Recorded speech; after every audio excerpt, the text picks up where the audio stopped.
Okey, terima kasih kerana masih lagi di dalam saluran Awesome Archery Channel, saluran memanah kegemaran anda. Yes. Okey, baik. Sahabat-sahabat sekalian, saya nak kongsikan dengan anda satu soalan yang saya dapat berkali-kali sebenarnya. Tapi kali ini saya berpeluanglah untuk merakam sebab semua dalam fasa lockdown kan. Okey, baik. Soalan ni saya terima daripada YouTube channel saya sendiri juga, iaitu berkenaan dengan DIY ya. Target bud ataupun papan sasaran lah yang nak buat secara DIY. Okey, soalan ni ada dekat saya punya Awesome Archery Channel. Okey, video cara memanah dengan mudah dan selamat kalau anda beginner. Okey, baru nak memulakan aktiviti memanah dan nak introduce aktiviti memanah daripada keluarga, saya carakan anda tonton video ini. Dan ada soalan tu daripada Amirul Slick ya. So, dia tanya, Assalamualaikum bang, nak tanya kalau tempat papan, target tu kalau kita guna kotak, boleh ke? So, boleh ke kita buat sasaran dengan kotak? Jawapannya adalah boleh, tapi dengan syarat. Okey, syarat ni anda kena dengar sebab dia sebagai daripada tips. Dulu pun masa awal-awal saya mengenali aktiviti manah ni, memang saya dah terfikir benda yang sama. Sebab apa, kita memang punyai kotak banyak dekat rumah dan saya yakin anda memang ada kotak yang tersimpan. Dan kotak ni memang kita boleh guna untuk cycle lah. Nak buat DIY target bud ni boleh ke? Alright, so sebenarnya boleh, tak ada masalah. Cuma ada a few things yang anda kena alert lah. Alright, so kita tengok dekat bahagian Google. Kita ambil dulu idea-idea yang ada di Google sebab apa, ini pun salah satu cara big picture macam mana nak buat DIY punya target bud lah. Okey, so kalau kita Google perkataan DIY target bud archery. So inilah kita ambil bahagian image. So ada macam-macam idea ataupun hasil kerja mereka yang pernah lalui lah So anda boleh dapatkan gambaran kat sini. Okey, cuma kita balik pada persoalan kotak tadi. Okey, saya kata macam saya sebut tadi lah, boleh, cuma ada syarat dia. Okey, syarat-syarat ni sebenarnya pun adalah pengalaman saya sendirilah. Okey, yang pertama sekali, anda kena ingat bila kita buat DIY, jangan kotak tu kita compress ataupun kita kumpul-kumpul jadi tebal dan akhirnya kotak tu yang dikumpul ataupun dicantumkan jadi satu, dia jadi keras hampir sama macam dinding ataupun kayu So bila arrow tu hit, alright, impact dia pada arrow pecah, crack ataupun bengkok. Okey, bengkok ni especially arrow yang jenis aluminium lah, ataupun pecah tu biasalah sama ada carbon, kayu, buluh, ataupun yang paling cepat pecah adalah fiberglass. Jadi kalau macam memang anda ada koleksi anak panah jenis fiberglass, kalau kena kotak yang terlalu tebal, terlalu tebal dan dia keras, memang cepat pecah. Okey, jadi kalau boleh kita nak kurangkanlah risiko pecah ni, sebab memang kalau arrow pecah takkan kita nak beli banyak kali kan. Memang saya pun faham kita kalau boleh beli sesuatu aset ni, bolehlah, biarlah tahan lasak dan tahan lama kan.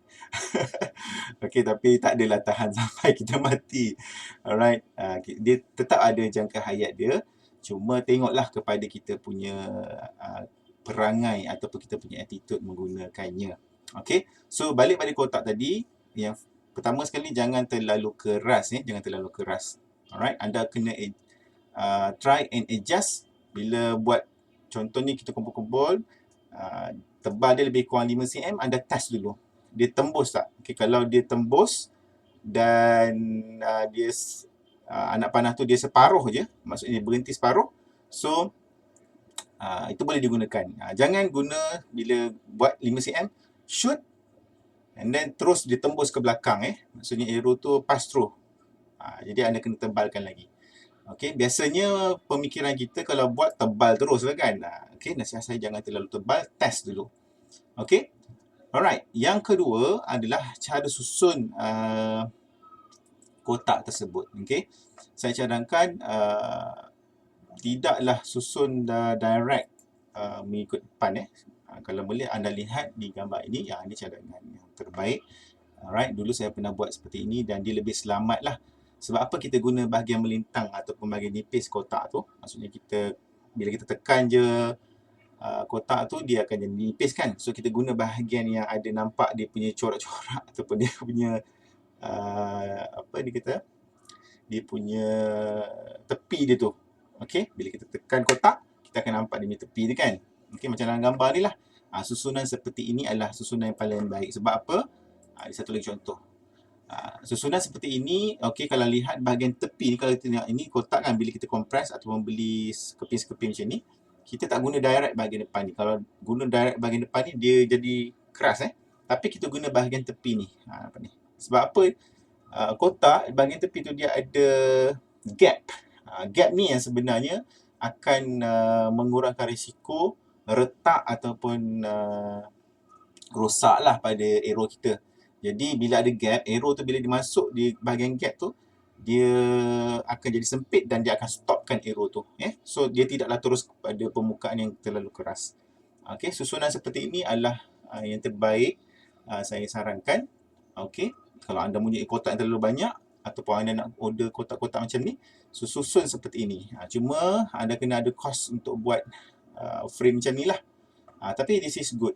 Dia lebih tahan lagi lama sebenarnya. So kalau anda lihat contoh gambar ni juga, susunan yang sama. Ini contoh susunan yang secara melintang tu. Jadi kotak tu anda boleh potong cantik-cantik and then anda susun dia secara melintang guna bahagian tepi kotak tu. Alright. So maknanya kita taklah guna terus bahagian depan kotak. Sebab apa, bila kita susun dia memang akan jadi terlalu tebal dan jadi keras.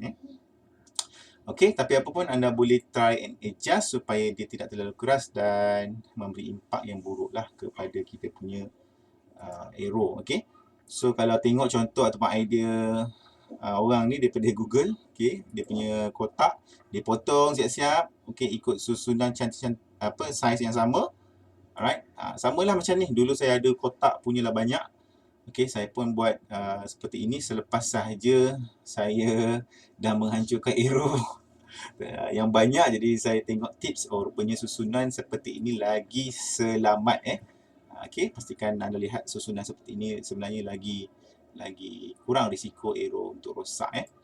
Okey, so itu contoh ataupun cara susunan kotak yang kalau ada banyak anda susun seperti ini, potong cantik-cantik. Cuma kos dia sikit adalah untuk buat frame dia lah. Okey, so harapnya dapat sikit gambaran. Dan kalau anda ada kotak tak banyak, anda boleh gunakan contohnya idea seperti ini. Alright, nampak ni kotak sekeping.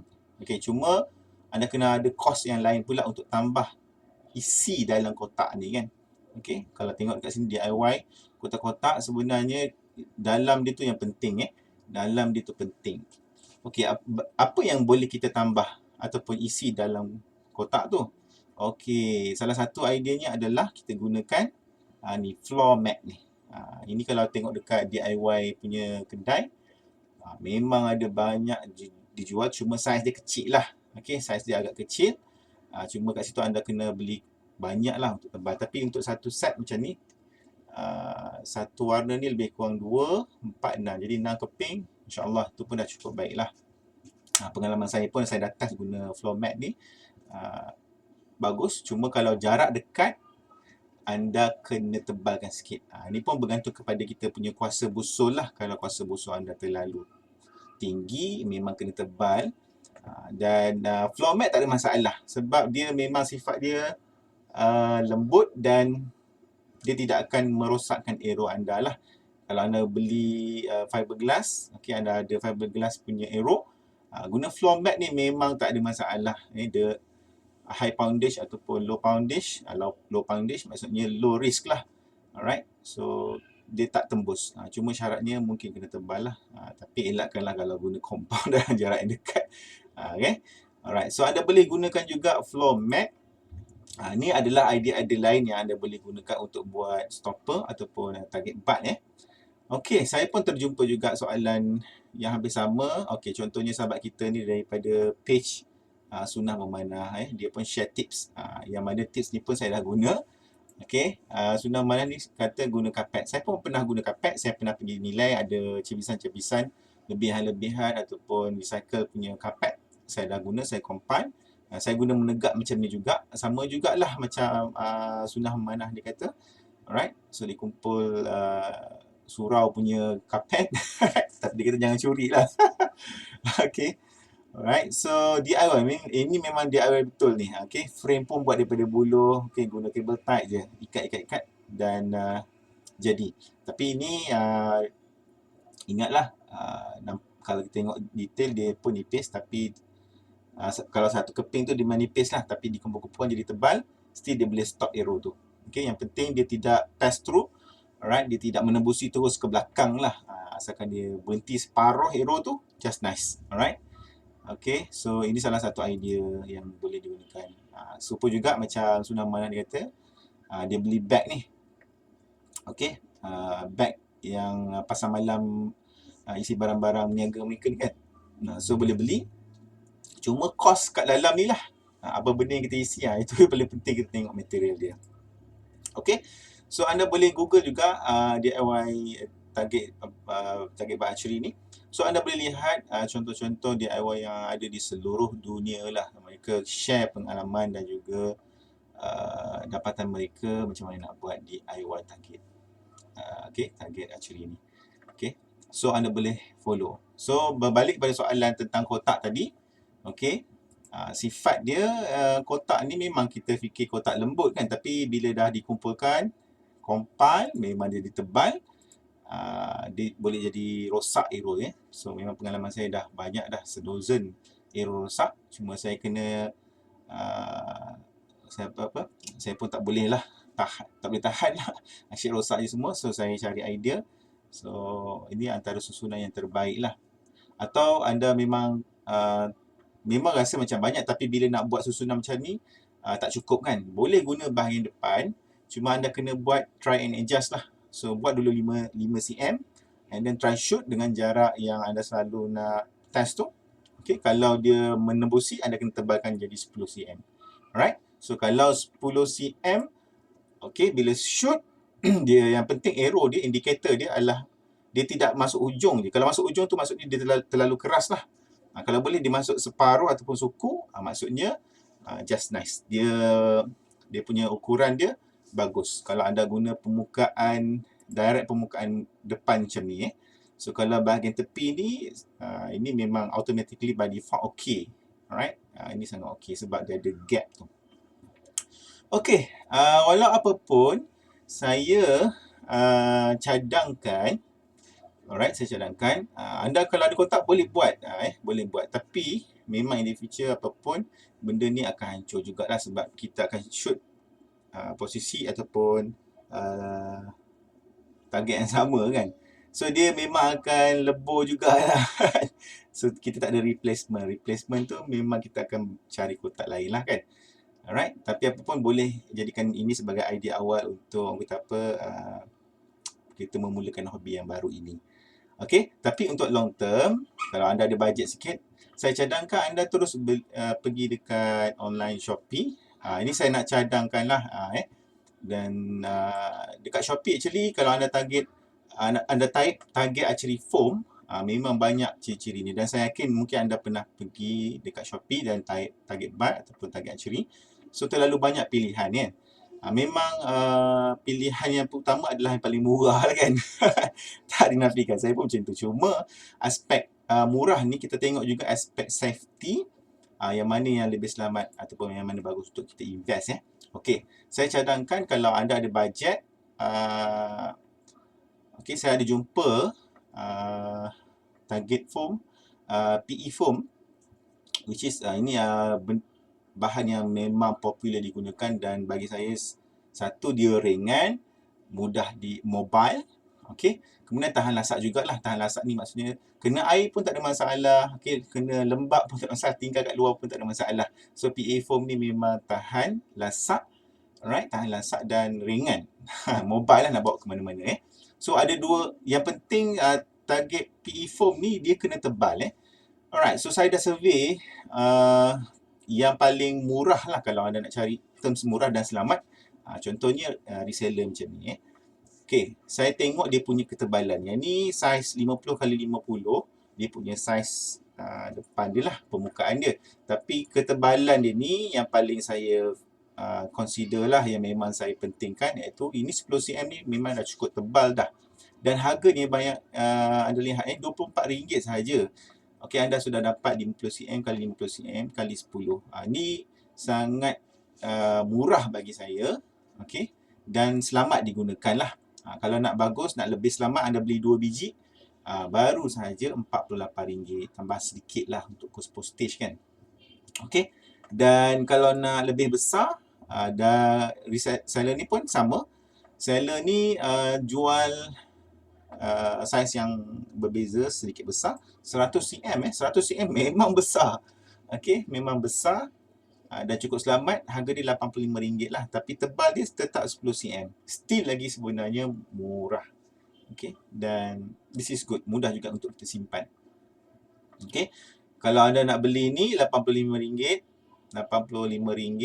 So anda dapat 1cm kali 10cm. Dan tebal dia masih lagi bagus, sesuai untuk praktis. Tapi 10cm ni low poundage. Maksudnya kalau anda ada busur 30 ke bawah untuk jarak dekat, okey.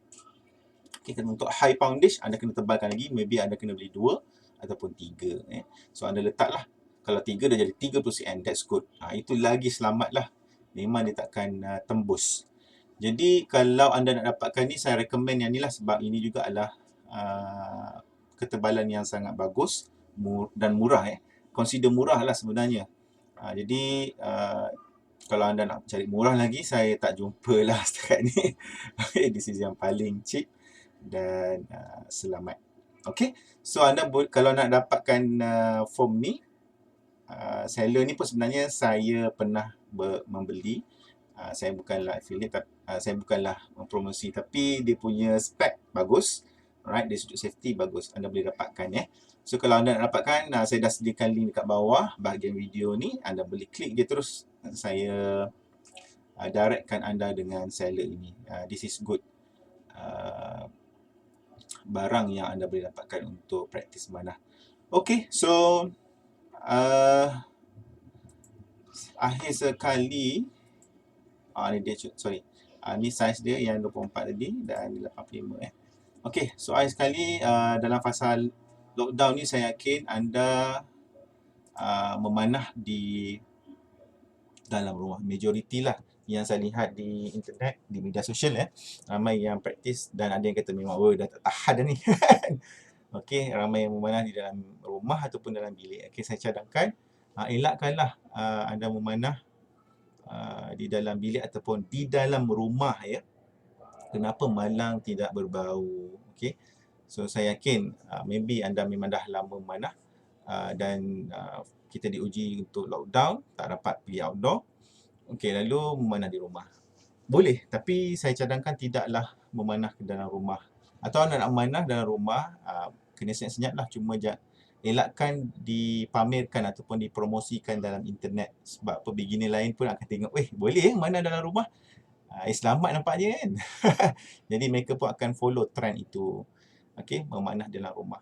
Okey, cuma bila anda yang memang dah biasa memanah dalam rumah ni, anda tahulah aspek safety tu. Cuma kadang-kadang beginner ni memang dia tengok berdasarkan apa yang dia lihat. Okey, mereka pun akan follow lah. Jadi saya cadangkan, kalau anda nak memanahlah di luar rumah. So tekankan aspek keselamatan supaya aktiviti ni selamat. Sebab apa? Kalau manah dalam rumah ni, kadang-kadang kita manah di luar pun kadang-kadang arrow ada yang kita tak terkawal. Apatah lagi dalam rumah. Jadi dalam rumah ni kadang-kadang arrow tu kalau tak kena sasaran, kena dinding ataupun kena pintu, right? So arrow tu boleh bounce, dia boleh patah balik. Okay, so dia boleh patah balik, kemudian boleh kena kepada pemanah ataupun orang yang tengok. Mungkin kita manah, anak-anak tengok kiri kanan kan. So bila bounce, dia boleh kena balik pada mereka yang berada di sekitar kawasan kita manah tu. So saya cadangkan, tahanlah, sabarlah. Elakkan memanah di dalam rumah. Kalau nak manah pun senyap-senyaplah, jangan promotekan di internet kerana ia boleh menjadi ikutan kepada orang lain, especially beginner yang masih lagi belum faham tentang aspek safety tu. Okey sahabat-sahabat, mudah-mudahan sharing ataupun soalan yang dilontarkan ini anda dapatlah gambaran. Okey, so basically boleh je, cuma cadangan saya adalah try and adjust dan anda cuba dapatkan dia punya impact yang tidaklah terlalu berisiko kepada arrow kita.